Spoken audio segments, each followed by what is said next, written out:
E aí, já pegou seu bronze da quarentena hoje? No início do século XIX, quando o Rio de Janeiro ainda era a capital do Império Português, Dom João VI pegou uma epidemia de carrapatos na perna. E a única maneira de acalmar a coceira eram os banhos de mar. Foi assim que se inaugurou a moda dos banhos de mar no Rio de Janeiro, com o primeiro balneário da cidade sendo na Praia do Caju. O traje de banho feminino se resumia a uma bata larga com amarração na cintura, de malha de lã, com gola marinheira, mangas bufantes e uma calça comprida por baixo. Geralmente era azul marinho, com detalhes em debrum branco, ou as mais escandalosas usavam detalhes vermelhos. No início do século XX, em 1907, Annette Kellerman foi a primeira mulher a tentar atravessar o Canal da Mancha. Algum tempo depois, nos Estados Unidos, ela foi presa por exposição indecente do corpo. Ela se recusou a usar o traje de banho tradicional e usou um maiô todo grudado de malha aderente, com decote redondo, mangas curtas e cobrindo apenas até o joelho. Quando questionada por que ela tinha se recusado a usar o traje de banho tradicional, ela respondeu que era o mesmo que nadar acorrentada. Imagina só como era nadar com um traje de lã solto, molhado. Eu acho que ela tinha razão. Até o século XIX, não havia o costume de ir à praia como forma de lazer. A praia era o local de descarte de lixo, de descarte de esgoto. A expansão urbana no Rio de Janeiro, ela se deu diferente de outras cidades da Europa. Enquanto na cidade do Rio de Janeiro a expansão foi em direção às praias da Zona Sul, na Europa não houve esse movimento, a cidade era separada dos balneários. Isso fez com que o estilo de vida do carioca estivesse cada vez mais relacionado com a prática da ida à praia. Na década de 1920, acompanhando as transformações comportamentais, o traje de banho feminino passou a mostrar mais o corpo. Ele não tinha mais mangas, era um maiô, só que ainda com um saiote para cobrir a virilha. Antes da década de 20, a pele bronzeada era mal vista. A partir de 1925, começaram os elogios à pele bronzeada, com Coco Chanel em 1926 exibindo o bronzeado que muitas mulheres passaram a copiar, e Jean Patou foi a primeira a lançar um óleo bronzeador, o Huile de Chandé.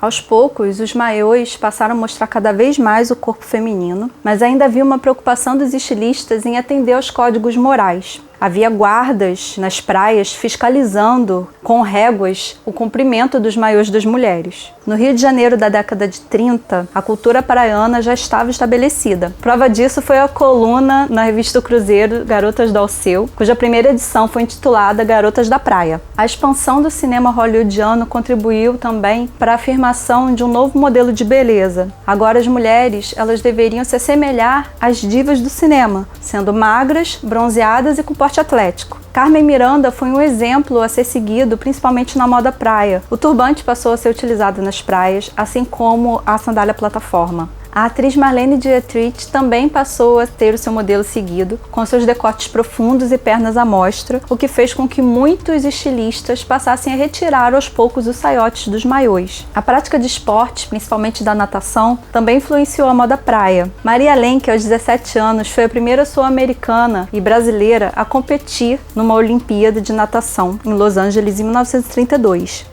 Em 1936, ela foi a responsável pela introdução do nado borboleta na Olimpíada de Berlim. A prática da natação requeria que os maiôs permitissem maior mobilidade às atletas. Foi nesse contexto que, em 1935, surgiu a fibra de nylon, mas ela só foi implementada anos mais tarde devido à recessão. Até a década de 70, era comum que as mulheres confeccionassem seus próprios biquínis. Em 1948, Miriam Etz foi a primeira a usar um conjunto de 2 peças em Ipanema. Ela pegou um velho maiô e cortou ao meio. Já era comum algumas mulheres usarem os conjuntos de 2 peças como traje de banho, mas elas não expunham o umbigo. Em 1946, atribui-se a Louis Réard, um designer francês, a criação do biquíni, que era um conjunto de 2 peças que realmente expunham o umbigo, e foi assim chamado devido ao atol de biquíni, onde havia ocorrido um teste de bomba atômica. A ideia era falar que a mulher que usasse o biquíni teria o mesmo efeito explosivo que a bomba atômica. Fato é que o biquíni surgiu também por pressão das fábricas para economizar material.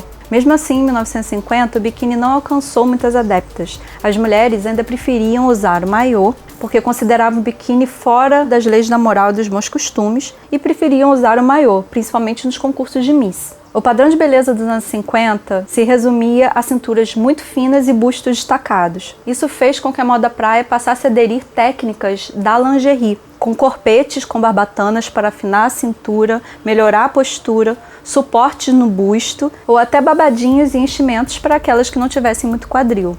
As primeiras a se arriscarem a usar o biquíni foram as vedetes do teatro rebolado, que chocaram toda a sociedade carioca nas praias do Arpoador e de Copacabana. Ainda assim, em 1961, o biquíni ainda era taxado como roupa de mulheres indecentes, tanto que passou a ser proibido o seu uso pelo presidente Jânio Quadros. Mas isso não impediu que muitas jovens ainda o utilizassem, mesmo as escondidas. Elas trocavam de roupas nos bares próximos à praia e algumas usavam regatas por cima para não serem pegas pelos pais com bronzeado em cima do umbigo. O mais surpreendente de tudo isso é que o modelo de beleza passou a não ser mais as divas do cinema, mas as mulheres que frequentavam as praias da Zona Sul, como Elô Pinheiro, que em 1962 inspirou Tom Jobim e Vinícius de Moraes a compor a música Garota de Ipanema. Em 1971, Leila Diniz, considerada um dos ícones do chamado espírito carioca, apareceu de biquíni grávida nas praias e chocou a sociedade, porque até então as mulheres grávidas não usavam biquíni. Elas usavam uma espécie de cortininha sobre a barriga. Em 1973, o estilista David Azulay teve a ideia de criar um biquíni jeans. Contudo, o jeans é um tecido muito duro e não havia como vesti-lo. Foi aí que surgiu o biquíni de lacinho, podendo ser usado por mulheres com qualquer tamanho de quadril.